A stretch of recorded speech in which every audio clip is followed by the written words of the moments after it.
children not born of natural descent, nor of human decision or a husband's will, but born of God.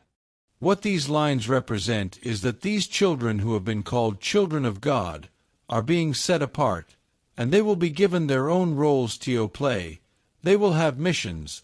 They will be blessed, and it is because these children have great faith in God. He will see to it they meet His Son, and then His Son will take them under His wing, and give them tasks to follow, and by following His instructions, He will see to it that our bundle of karma which we carry over our heads, with every task done, that bundle will start to decrease, and once that bundle is finished by His grace's ultimate power, we will be given safe passage into His home, and our home also where God is. The Word became flesh and made His dwelling among us. Delving into the text, the Word became flesh and made His dwelling among us. What this text is interpreting is that God Himself has taken human form in order to fulfill His promise to His souls. God and Word can sometimes be interchanged, as it is written in verse 1 and line 1, and the Word was God. It sort of means like one is the body and another is the power, and both of them are combined. Jesus over here, His Son, is also like Him, both with body and power, but there is scale difference between them. For example, we collect all the water on earth which represent God, and then we take one of the oceans on the planet. Let's take Indian Ocean as example. He is Jesus Christ or every other saint that have come to this earth for the betterment of humanity, and we human soul being a drop of water. Since Jesus has taken human form, He will also have home and family over here too, which means He lead a normal human life like we humans do, and will try to become a role model. So that humanity, even though we are just human, sometimes hopelessly small in front of all the challenges we will face in our lives, He is trying to make us believe that we humans, despite how big of a task we have been given, if we have the backing of God behind us, we should be able to complete that task given to us by God. Basically, He is trying to give us courage and strength in order to fulfill God's will, and it is in following God's will that we will ultimately reach back to our home where our beloved God is. Glory of the one and only Son. Delving into the text, we have seen His glory, glory of the one and the only Son.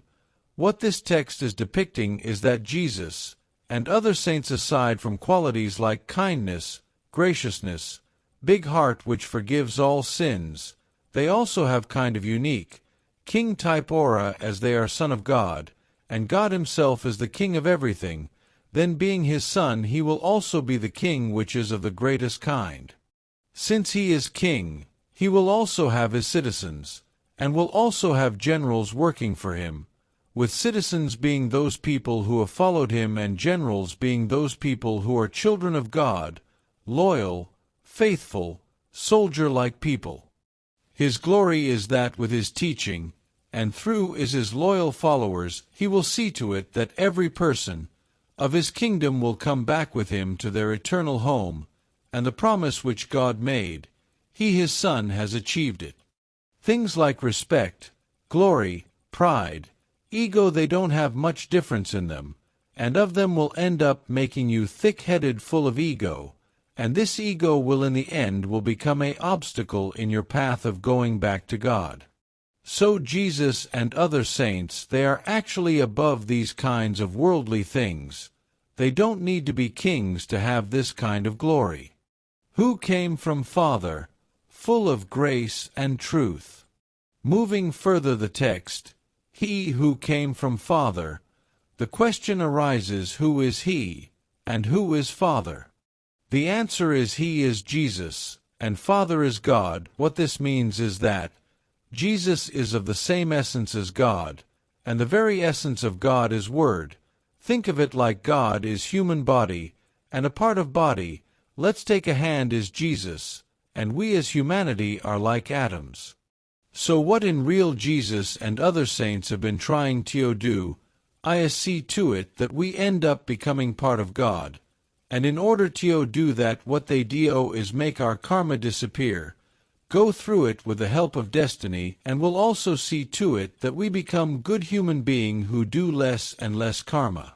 Full of grace and truth. The text, full of grace and truth. Now grace over here is God's ultimate power word, and truth is something eternal, which means with the passage of time it will not change. It cannot be destroyed, and are like eternal laws in which maybe the world itself can change, but not truth. They are irrefutable.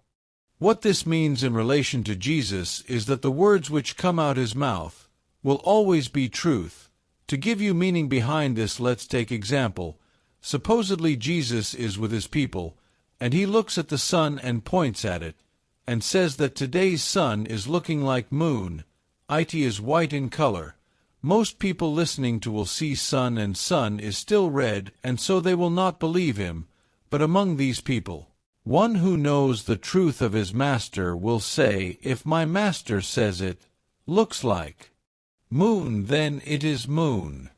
Now reason behind this is that like God can give commands, like let there be creation, Jesus can also give commands, and if he wills it, sun will have to change into a moon, as Jesus also has the power of word, which can do everything. So what is being told over here? That you need to have faith, as nothing is impossible for Jesus to do, and simply don't use your brain to analyze everything. Use it like a tool it is meant to be.